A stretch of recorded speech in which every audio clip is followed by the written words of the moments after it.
just incredibly difficult to be able to even survive if you're not permitted a certain amount of leeway on the spending. So I think there's a small element that these rules attack ambition by design. I think it's inevitable that we go to a new regime and that the current PSR regime is in essence dead. Well, starting first of all, why we have them. We have them because historically certain clubs effectively went out of business. So a lot of the regulation that people focused on originally started at the UEFA level in terms of the level of debt and the level of financial trouble that was in the game around Europe, and then flowed into teams like Portsmouth in the Premier League and the troubles that they had. And then, of course, it's flowed through the rest of the pyramid as well over time. Now, what they intended to do in 2012, 2013 was put in place a set of rules that effectively restricted certain levels of spending, particularly on the back of some of the foreign owners that had come in, such as Roman Abramovich at Chelsea and, of course, Sheikh Mansour at Manchester City. And in particular, a number of the legacy winners of the Premier League, teams like Manchester United and Arsenal and Liverpool were particularly keen on ensuring that there wasn't too much disruption to what was happening at the top of the table, particularly in respect of those top four places and the Champions League places, and of course revenue that flowed from it. Now, of course, it wouldn't have been couched in those terms, and they also managed to, as part of the process of getting teams aligned, they focused in on some of the troubled situations, such as Portsmouth, and particularly in terms of the sustainability of the Premier League going forward. And those were noble causes as part of the process. The rules that were put in place effectively capped clubs to limits of £105 million of losses on a 3-year rolling basis, after making allowances for what was effectively considered good spending. So the spending that teams undertook on infrastructure, on youth football, on the women's team, and in terms of infrastructure, on the depreciation costs associated with that. So effectively 105 caps became quite a bit bigger on top of 105 because clubs had meaningful allowances on top. As we got closer to COVID, clearly there were issues in respect of revenues and allowances that needed to be made, and changes that were made to the rules around that point to expand teams' ability to avoid a breach. And indeed, a number of clubs were given allowances for losses that they had made due to COVID as on an exceptional basis. What really happened in the period post-COVID was that the game had some troubles recovering its profitability, and that highlighted for a number of clubs quite a strained financial position. And then, of course, we had the situation that occurred with Everton, where a coming together of the Ukraine war, but also the expenditure on the stadium and some of the structuring of the debt around that led them to a breach. And then the other aspect of teams that have tended to struggle with PSR, those teams that are moving through divisions and that are showing ambition. Where you're showing ambition to move through the divisions and to try and make a statement when you're in the Premier League, it requires a level of spending. And it's particularly the case where, of course, you get promoted and are trying to maintain your position in the Premier League. And those clubs have tended to find it very hard to comply with the spending limits, especially because that 105 limit that we know about is actually adjusted down for each season that you're not in the Premier League. And therefore, it becomes very hard for promoted teams, and particularly teams that have not yo-yoed between the Premier League and the Championship. It becomes very hard for them to compete in that first season back. So those are some of the underlying reason has been around sustainability and to maintain the financial boundaries of Premier League clubs. But of course, there's been some wrinkles around that, as we've seen with Everton, Nottingham Forest, and the reaction of certain clubs in terms of selling assets to themselves to avoid breaching those same rules.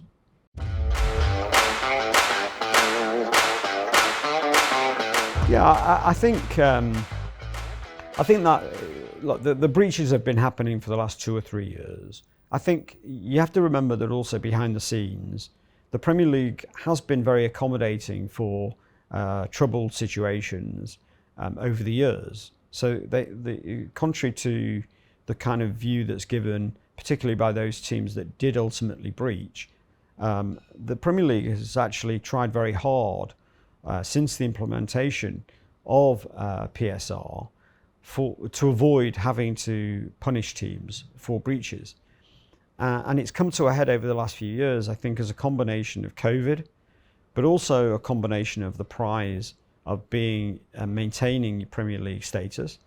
And in the case of teams like Leicester, the slightly unusual scenario where costs got slightly away from themselves because a club of a certain size they won the league initially, but then qualified for Europe.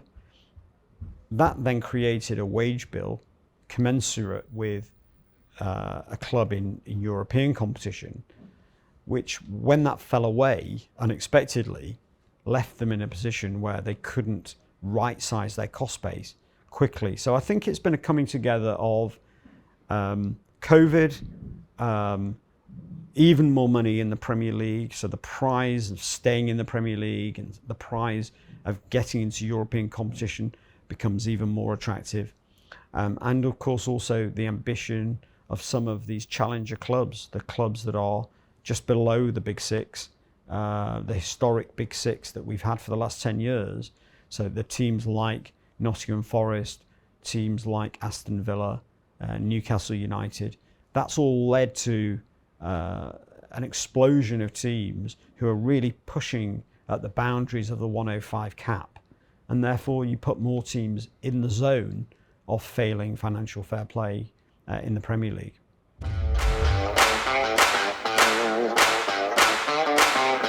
Well, I don't think they target ambition per se, but you do have to go back and look at part of the reason that they were brought in, and part of it was defensive, I would argue, from those teams in the Champions League. So they are in some ways designed around that intention. So there is some element of truth there, but it is also the nature of the beast. We do live in an environment where UEFA has had these caps, so the teams are expected to have capped losses, and therefore PSR reflects that. And it's not so much a targeting, but what it is a focus on ensuring that spending remains proportionate to the revenues of the clubs, but also the prospective revenues of the clubs. And the problem that the clubs have got, particularly where they're recently promoted, if you look at the Nottingham Forest situation, is it's just incredibly difficult to be able to even survive if you're not permitted a certain amount of leeway on the spending. So I think there's a small element that these rules attack ambition by design, but it's more, I think, about the nature of the growth of the prize that means that more teams are looking to try and capture some of the money in the top half of the table in Europe and more generally. And then layered on top of that, we've seen the development of multi-club organisations, which again bring a different ethos in terms of ownership, and of course multiple American owners who again just see football in a different way to the way that the traditional owners of British teams have seen the game.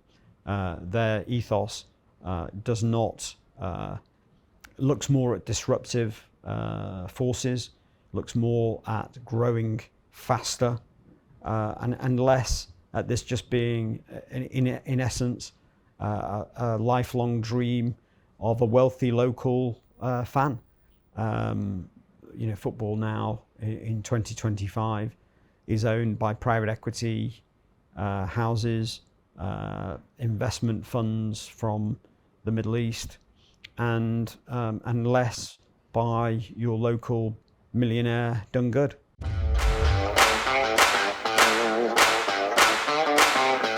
I think PSR is dead on the back of intergroup transfers of tangible assets and inflated player swaps.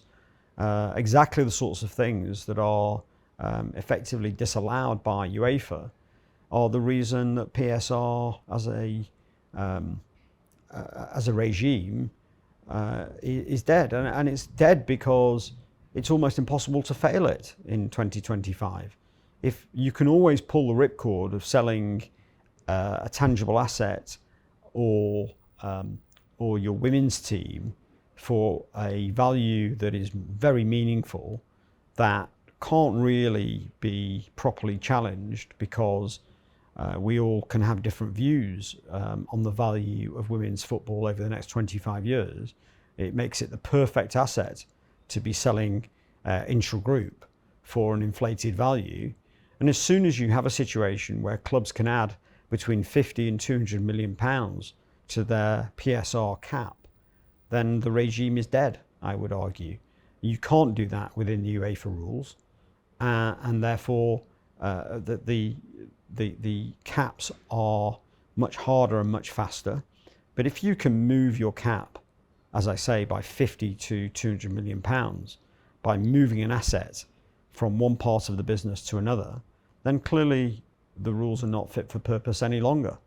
And the clubs have had opportunities to unwind the ability of the clubs to be able to carry out those sorts of transactions and to align themselves with the UEFA approach, and they've chosen not to. And I don't think now that it's really possible, having had Aston Villa, Chelsea, and potentially also Everton carry out the same transfer, I don't think it's now possible for a new rule to come in that prevents other teams doing the same thing. So we are going to have a situation where the regime will need to change in a wholesale manner, and probably ultimately will align itself closer to the UEFA model, which makes a lot of sense in a scenario that we have now, where 9 of the 20 Premier League teams have to comply in any event with UEFA competition rules because they're playing in UEFA competition rules. So you already have a scenario there where you have the top 9 who comply with UEFA rules, or try to. We know that many of them won't be able to, but they will try to. And then you have at the bottom end of the table 3 to 5 teams who have to be mindful of, again, the more stringent rules on these points of the EFL, because they know that if they fall into the EFL in a future season, they're going to have to adjust their numbers for these sorts of transactions that are permissible in the Premier League. So I think it's inevitable that we go to a new regime, and that the current PSR regime is in essence dead.